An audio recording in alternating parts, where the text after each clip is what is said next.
Avez-vous déjà essayé de contrôler tellement votre propre vie qu'au final, vous n'avez trouvé que l'épuisement? Cette tentative constante de tenir les rênes de tout, relations, carrière, temps, peut sembler prudente, mais c'est peut-être le principal saboteur de votre paix. Dans le Tao Te Ching, il est écrit « Celui qui saisit trop perd ». Que signifie réellement cette perte?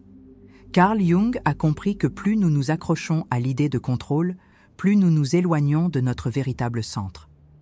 Et si votre anxiété venait justement de cette lutte contre ce qui est, tout simplement? Et si la guérison ne résidait pas dans la maîtrise, mais dans l'abandon? Voici la chaîne Solstice, créée pour ceux qui ne se contentent pas de réponses superficielles. Pour ceux qui cherchent à comprendre les rythmes cachés de la vie et veulent se libérer de la rigidité mentale qui alimente la souffrance moderne. Ici, nous relions psychologie profonde, philosophie orientale et art comme chemin d'expansion et de guérison.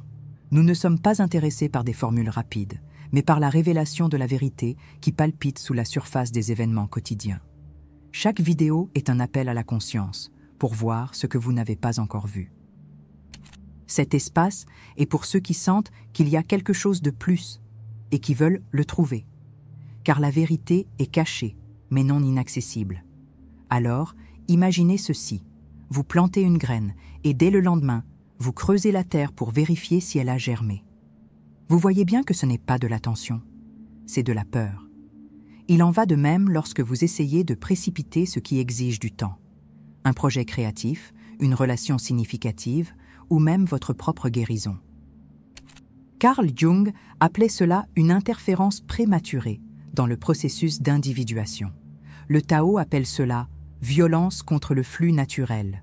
Et vous, combien de fois avez-vous creusé votre propre graine par incapacité à attendre? L'attachement au résultat est ce qui vole la puissance du présent. Et, avec elle, la véritable possibilité de transformation. Avez-vous remarqué que tout ce que vous cherchez à trop contrôler commence à se faner? Une relation qui étouffe. Une idée qui, à force d'être manipulée, perd son éclat. Une routine si rigide qu'elle devient prison. Le symbole est universel. Plus la main est fermée, moins elle retient de vie. Et la question est inévitable. Pourquoi continuons-nous dans ce schéma, alors même que nous savons qu'il échoue? Parce que l'ego craint le vide, cet espace fertile où l'âme respire. Mais sans ce vide, il n'y a pas de création, seulement de la répétition. Et qu'êtes-vous en train de répéter aujourd'hui qui aurait déjà dû être laissé partir? Cette urgence que vous ressentez, est-elle la vôtre ou imposée? Le système dans lequel nous vivons récompense la précipitation, mais étouffe l'intuition. Carl Jung alertait sur le danger d'une psyché déconnectée de la source symbolique de la vie, cet espace où l'invisible guide le visible. Lorsque vous ralentissez, vous commencez à percevoir des signes, des rencontres, des synchronicités. Mais lorsque vous êtes trop occupé à essayer de tout prévoir, vous devenez aveugle à ce que la vie essaie de vous montrer. Que pourriez-vous être en train de voir maintenant, si vous n'étiez pas si occupé à vouloir contrôler? Si vous sentez qu'en vous, quelque chose demande silence, pause et reconnexion, cette vidéo est pour vous. Non pas comme une fuite, mais comme un retour à l'essentiel. Le détachement n'est pas l'absence de responsabilité, mais la présence sans obsession. Le Tao nous enseigne. La nature ne se hâte jamais, et pourtant, tout est accompli. Alors, que devez-vous cesser de contrôler aujourd'hui pour enfin commencer à vivre? C'est une conversation pour ceux qui sont prêts à cesser de survivre et à commencer à se mouvoir au rythme de l'âme. Ne vous contentez pas de regarder, soyez présent. Si ce message a résonné en vous, aimez la vidéo et abonnez-vous à la chaîne Solstice. Cet espace est un refuge pour les esprits qui pensent avec le cœur et les cœurs qui questionnent avec profondeur. Chaque contenu est créé pour provoquer, guérir et transformer. Le voyage commence lorsque vous décidez d'arrêter de résister et commencer à écouter. Nous sommes là. Allons-y ensemble. En 1959, Carl Jung fit un rêve vif quelques jours avant l'une de ses conférences les plus importantes à Zurich. Dans ce rêve, il marchait dans une forêt dense, sans direction, jusqu'à tomber sur un serpent qui parlait en silence. Cesse d'essayer de comprendre. Permets-toi de voir. Il se réveilla en sueur, le cœur battant, mais aussi avec un étrange sentiment de sérénité.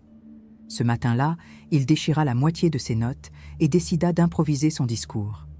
Selon ses récits, ce fut l'un des moments les plus authentiques de sa vie, parce qu'il n'avait pas été planifié. Ce que Jung comprit à cet instant est ce que presque personne n'ose pratiquer: faire confiance au non-savoir. Ce rêve n'a jamais été au sujet d'un serpent.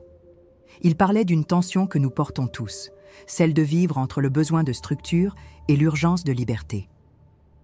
Lors de cette conférence, Carl Jung rompit avec le contrôle, non comme un geste de rébellion, mais comme un acte de confiance envers l'inconscient. Le contenu de cette conférence ne se trouve pas dans les livres, car il fut livré là, vivant, à ceux qui surent écouter au-delà des mots. Et combien de fois avez-vous étouffé votre propre sagesse par peur de vous tromper ou de ne pas avoir le contrôle? Combien de vos idées meurent à l'état de brouillon, faute d'espace pour le chaos fertile? Mais que se passe-t-il lorsque vous choisissez le contrôle? Lorsque vous répétez les mêmes rituels, les mêmes arguments, les mêmes résultats prévisibles? La vie commence à rétrécir. Les expériences perdent leur couleur. Le temps devient une suite de tâches. L'âme, qui habite l'imprévu, commence à se taire. La rigidité psychologique est une forme de lente agonie et personne ne la remarque car elle semble efficace. Le monde félicite ceux qui ont des plans, des objectifs, de la performance. Mais il n'applaudit pas ceux qui s'arrêtent, ressentent et changent de cap. Êtes-vous efficace ou êtes-vous en train de vivre? C'est ici que l'ambiguïté surgit. Vous voulez la liberté, mais craignez l'inconnu. Vous voulez vivre quelque chose de nouveau, mais vous vous accrochez à ce que vous connaissez déjà. Vous voulez de l'intuition, mais exigez des garanties. Ce n'est pas une contradiction, c'est la condition humaine. Le Tao enseigne que les opposés ne s'annulent pas, ils se révèlent. Et Jung appelait ce point de tension énantiodromie, quand un extrême, poussé à sa limite, se transforme en son contraire. La question est: jusqu'où pousserez-vous le contrôle avant qu'il ne se change en effondrement? Et lorsque cela arrivera, l'appellerez-vous destin ou reconnaîtrez-vous que ce fut un choix? L'histoire de Carl Jung est symbolique, car elle pourrait être la vôtre. Nous recevons tous des signes, rêves, intuitions, inconfort répétitif, mais la plupart choisissent de les ignorer. Car se détacher exige du courage, et le courage demande de la présence. La différence entre un effondrement et un tournant réside dans la capacité à écouter avant que la vie ne crie. Si vous n'apprenez pas des murmures, viendront les secousses. Et si vous continuez à vouloir tout contrôler, le monde répondra par le chaos. Non comme une punition, mais comme un rééquilibrage. La vie veut votre mouvement, pas votre rigidité. Vous pouvez continuer à vivre comme vous le faites, fonctionnel, productif, silencieusement frustré. Ou vous pouvez commencer dès maintenant à marcher vers l'inconnu les yeux ouverts. Il n'existe aucune garantie, mais il existe un sens. Et le sens est ce qui remplit. Comme le dit une célèbre citation de Jung, « Ce que nous ne confrontons pas en nous-mêmes, nous le retrouverons sous forme de destin. » Et si c'était votre dernière chance de le voir avant de répéter un cycle de plus? Le temps passe, mais la conscience est un choix. Il est encore temps d'écouter ce que votre âme essaie de dire, avant qu'elle ne se taise pour de bon. Si cette histoire a touché quelque chose en vous, restez avec moi. Nous avons encore beaucoup à révéler sur ce que signifie se détacher sans abandonner, lâcher sans perdre. La prochaine étape est de comprendre l'illusion du contrôle et comment elle façonne votre souffrance. Ne partez pas maintenant. Ce qui vient ensuite pourrait changer la façon dont vous vivez, décidez et ressentez. L'alternative la plus efficace ne réside pas dans la tentative de prévoir tous les scénarios, mais dans le fait de cultiver un état intérieur capable de répondre avec présence. Jung appelait cela la fonction transcendante, la capacité de soutenir deux opposés en tension jusqu'à ce qu'une troisième voie, créative et inattendue, apparaisse. Ce n'est pas un processus rationnel, c'est expérientiel. Et voici le point. Vous n'avez pas besoin de tout contrôler pour vous sentir en sécurité. Vous devez apprendre à habiter l'incertain avec confiance. Le résultat, c'est moins d'anxiété, plus de clarté et un véritable sentiment d'alignement avec quelque chose de plus grand que ce que votre esprit peut concevoir. Il existe une pratique appelée observation ouverte avec ancrage somatique, basée sur des recherches en neurosciences contemplatives. Contrairement à la méditation classique, cette technique ne se concentre pas sur vider l'esprit, mais sur l'expansion de la perception sans jugement, en s'ancrant dans les sensations physiques du corps. Dans des études menées par l'Université du Wisconsin et le Center for Healthy Minds, cette pratique a démontré sa capacité à réduire les schémas réactifs du système limbique, facilitant ainsi des réponses plus conscientes face à l'inattendu. C'est un entraînement pour cesser de réagir en pilote automatique et commencer à écouter ce qui se cache derrière l'attention, l'intuition. Le problème, c'est que les solutions les plus populaires pour gérer l'anxiété liée au contrôle ne font que renforcer le problème. Planifications excessives, listes interminables, productivité toxique, recherche incessante de validation externe. Tout cela ne fait que perpétuer la logique de la peur déguisée en efficacité. À chaque tentative de contrôle, vous alimentez le même cycle d'attente, de frustration et de rigidité. Et cela intoxique votre relation au temps, aux autres et à vous-même. Le faux sentiment de sécurité offert par ces stratégies n'est qu'un piège habilement emballé. Ce que nous proposons ici n'est pas une énième formule, mais un chemin. Un espace de reconnexion avec votre capacité à naviguer dans l'inconnu de manière intuitive et créative. Cela exige la volonté de briser les schémas, non pas comme un acte de rébellion, mais comme une maturité psychologique. La pratique du détachement comme action consciente vous permet de voir ce qui se passe réellement, sans distorsion, sans projection. Ce n'est qu'ainsi que vous commencez à agir avec intégrité intérieure. Et c'est précisément là que les synchronicités apparaissent. Le monde répond à votre changement intérieur par de nouvelles possibilités extérieures. Si vous avez l'impression d'être constamment en état d'alerte, fatigué, mais incapable de vous arrêter, cette pratique est ce qui vous manque. Car votre douleur ne vient pas de ce qui est hors de contrôle, mais de la tentative de contrôler ce qui n'a jamais été vôtre à dominer. Lorsque vous changez la question de « comment faire pour que cela fonctionne » en « que cela essaie-t-il de me montrer », tout change. Ce changement d'axe est le début de la véritable autonomie psychique. Et sans cela, il n'y a pas de liberté, seulement des cycles répétitifs déguisés en progrès. Vous en avez déjà assez enduré. Il est maintenant temps de changer de rythme. C'est exactement à ce point que le désir et la douleur se rencontrent. Vous voulez de la légèreté, mais vivez dans la lourdeur. Vous voulez de la fluidité, mais vivez dans la tension. Le détachement que nous présentons ici n'est pas une négation de la vie, mais un oui à ce qui est vivant maintenant. Vous n'avez pas besoin d'attendre un effondrement pour commencer à lâcher prise. Vous pouvez commencer dès maintenant à reconnaître les signes qu'une partie de vous est prête pour une nouvelle façon d'agir. Mais pour cela, il faut voir le schéma. Et le schéma ne se révèle que lorsque vous changez votre regard. Continuez à regarder.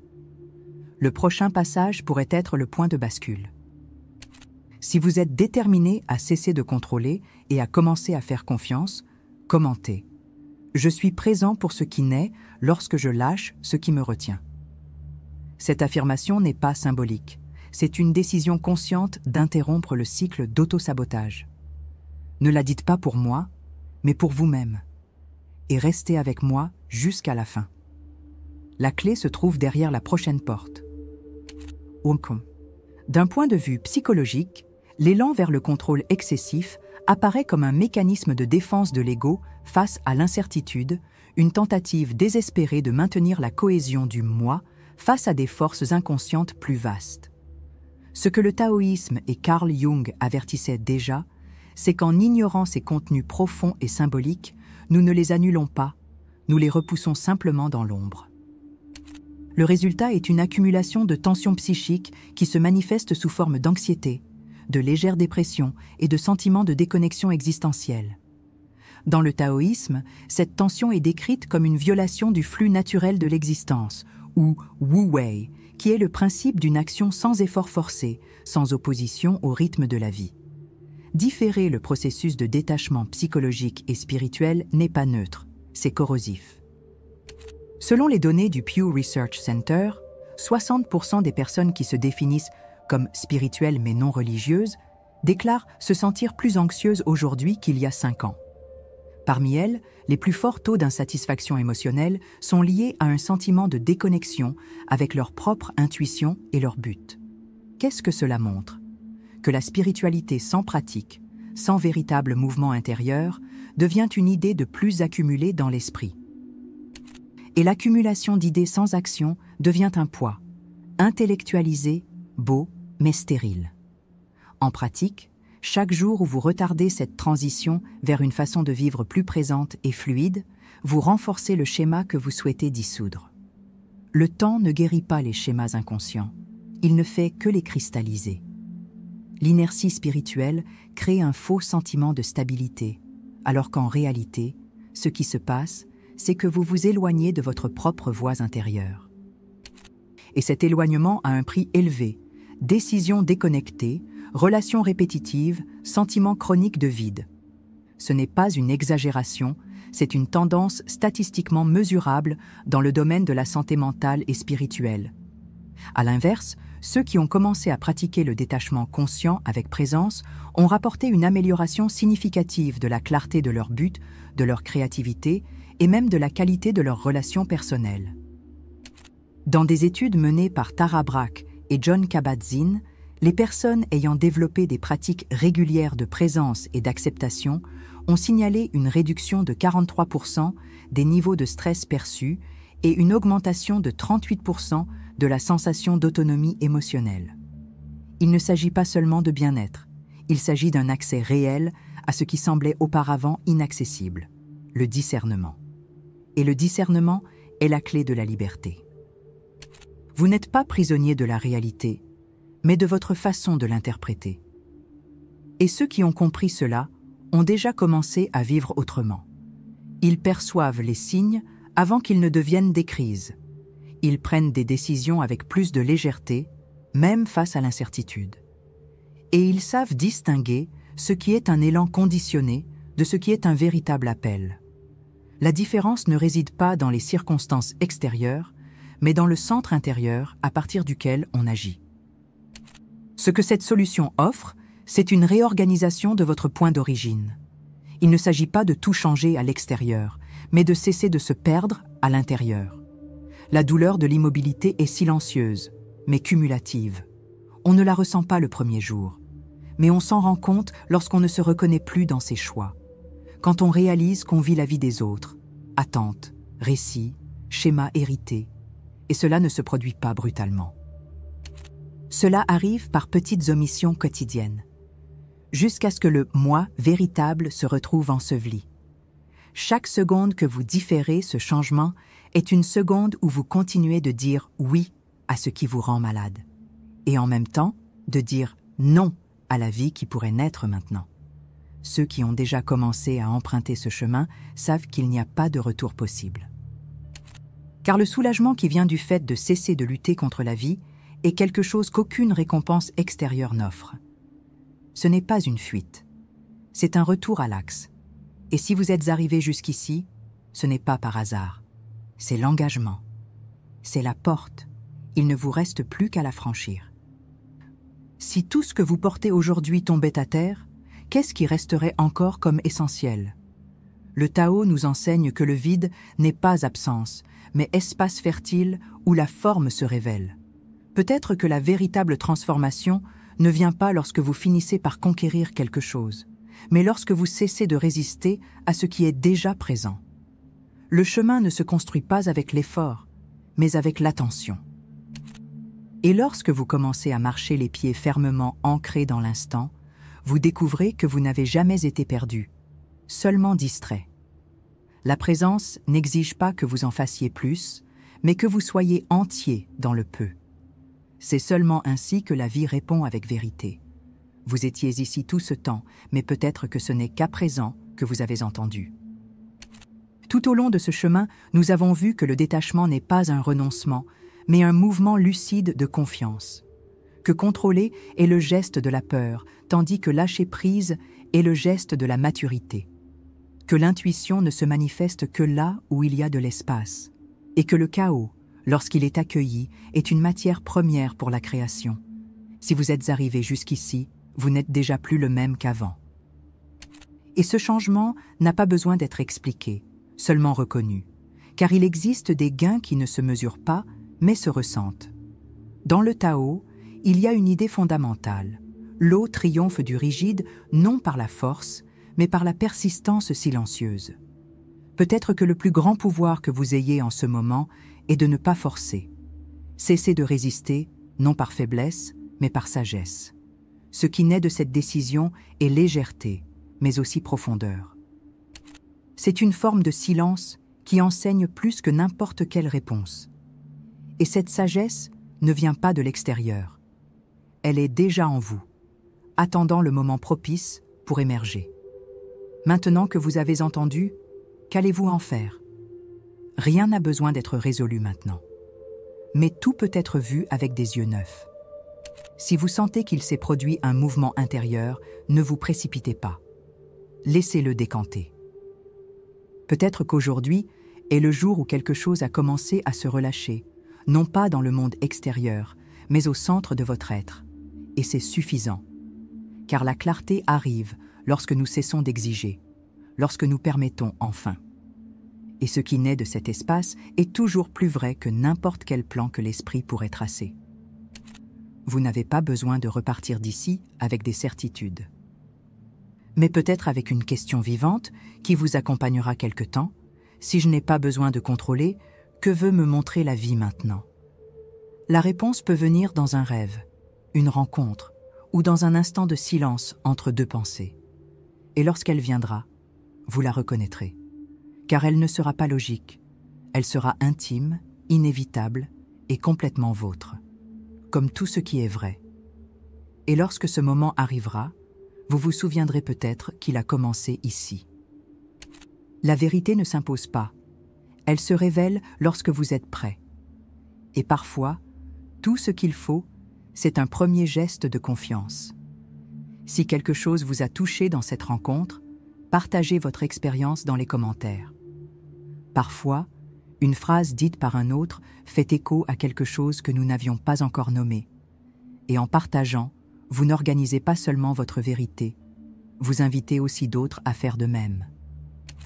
Cet espace existe pour cela, pour ceux qui sentent qu'il y a plus que ce que l'on voit, pour ceux qui sont prêts à écouter ce que dit le silence.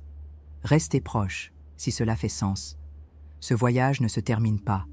Il se déplace en cercle, en spirale, en pauses qui sont aussi un chemin. Solstice existe pour cela. Accompagnez ceux qui ont choisi de vivre avec présence. Que chaque pas soit désormais moins forcé et plus vrai. Que vous trouviez, dans la simplicité, la profondeur que vous avez toujours cherchée. Et qu'en lâchant prise, vous découvriez qu'il ne vous a jamais manqué quoi que ce soit, seulement l'espace pour être celui que vous avez toujours été.